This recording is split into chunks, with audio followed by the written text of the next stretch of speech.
بسم اللہ الرحمن الرحیم نحمدہ ونصلی علی رسولہ الکریم اما بعد۔ قرآن مجید سے پہلی کتابوں میں حضور اکرم صلی اللہ علیہ وسلم کا تذکرہ موجود ہے۔ حضرت عطا بن یسار رحمۃ اللہ علیہ کہتے ہیں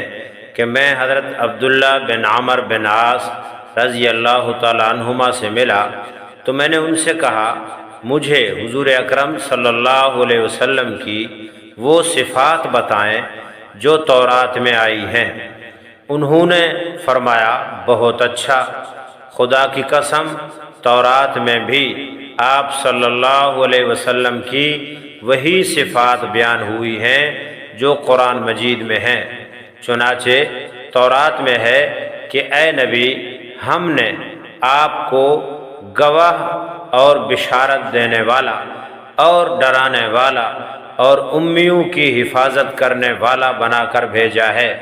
آپ میرے بندے اور میرے رسول ہیں۔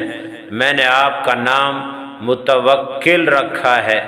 نہ آپ سخت گو ہیں، نہ سخت دل، نہ بازاروں میں شور کرنے والے،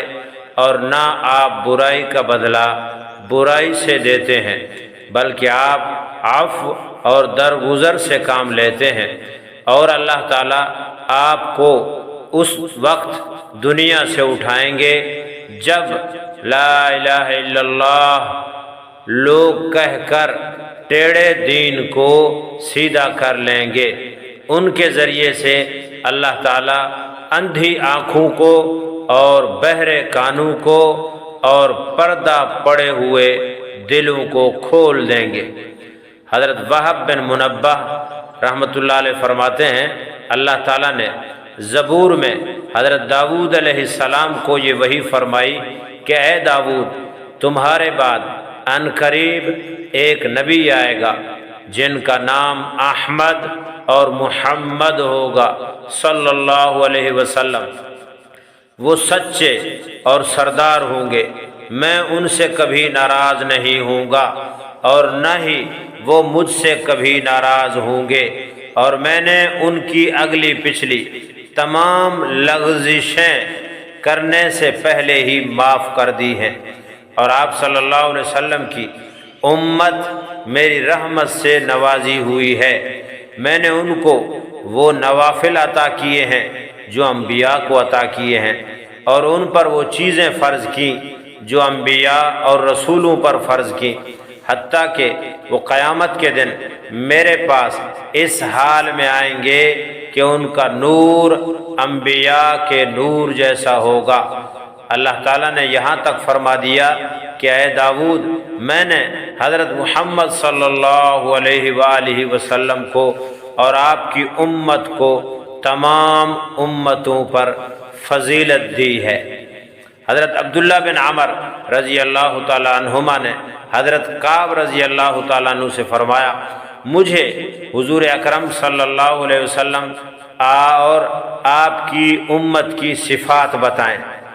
چنانچہ انہوں نے فرمایا، میں اللہ تعالیٰ کی کتاب تورات میں ان کی یہ صفات پاتا ہوں کہ احمد صلی اللہ علیہ وسلم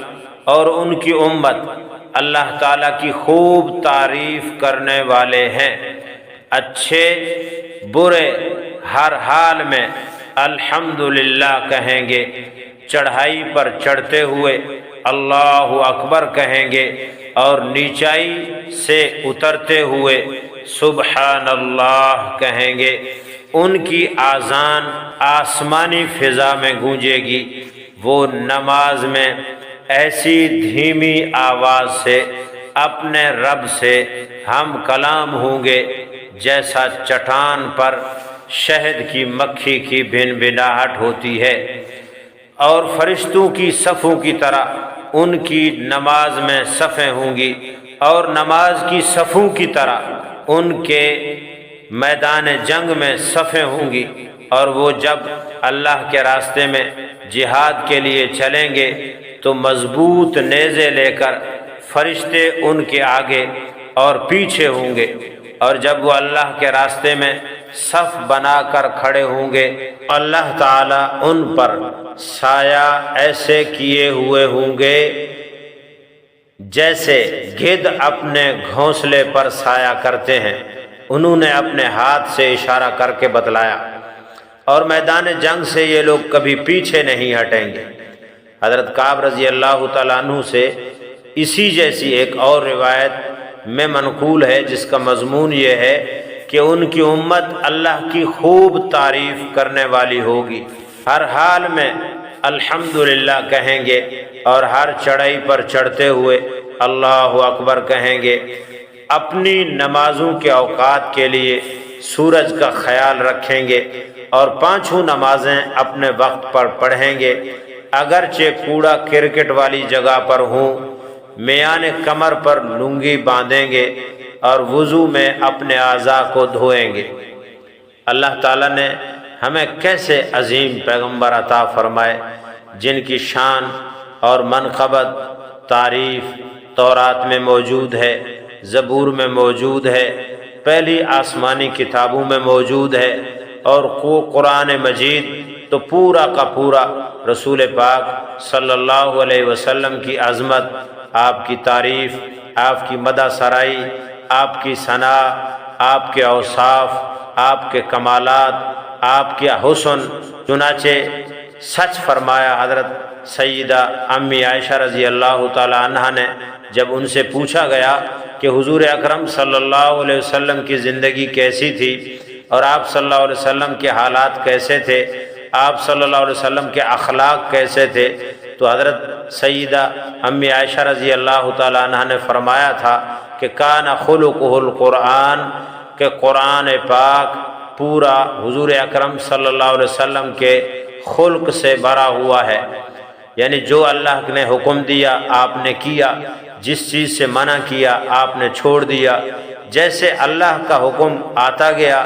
آپ صلی اللہ علیہ وسلم اسی طرح چلتے رہے۔ تو میرے اور آپ کے لیے بھی نبی اکرم صلی اللہ علیہ وسلم کی مبارک سیرت لازماً یقیناً قابل عمل ہے، اس میں سستی کی یا کاہلی کی یا غفلت کی گنجائش نہیں ہے۔ ایک مسلمان جس نے لا الہ الا اللہ پڑھا،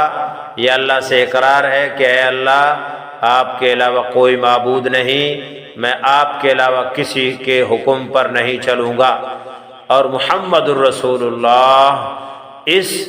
کلمے کے حصے میں ہم نے یہ اقرار کیا کہ محمد صلی اللہ علیہ وسلم اللہ کے رسول ہیں۔ تو اس اقرار سے ہم نے یہ بات اللہ سے کہہ دی کہ ہم آپ کے احکامات حضور اکرم صلی اللہ علیہ وسلم کی سیرت کے مطابق پورا کریں گے۔ چنانچہ کوشش کیجئے اور عمل کیجئے اور اپنی زندگی کو خوشگوار بنائیے۔